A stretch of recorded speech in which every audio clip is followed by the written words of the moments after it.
Yan. Pus-pus ko na lang. Kabit natin Kinabit mo na yung itong pang-parasitic SST. Yan. Shell tools mga bay. Kailangan yan medyo, ay, tama na higpit. Okay. Goods. All good snap use, 10 amperes. Yan. Kabit natin dito. Okay. Tapos, Bago ba tayo magkabit ng DMM? Bago mag-connect yan?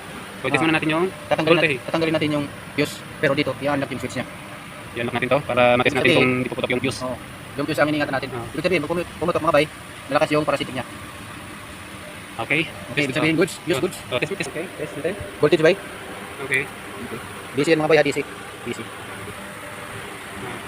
Sa baba. Lang to. Yun mga bay, 12 Okay. volts. Okay, goods.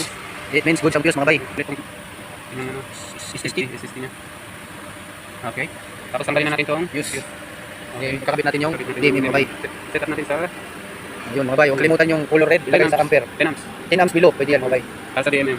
Set natin sa Milliampere mga bay. Tapos kakabit na yung cord. natin sa ito ay sa terminal. Negative terminal. Negative terminal. Okay. Dito doon sa terminal na nakahang, cable. Kailangan para sumbol yan. Okay. I-open na natin. Sige, open bay. Okay, open. Open na yung main switch. Main switch. In-open yan, ibig sabihin, parang naka-engage na yan, naka-engage. Nalalaman natin yung parasitic kung mataas ang reading natin mga bay. Kung mataas sa 40 milliampere. Thank you mga bay. Yan, thank you. Yan.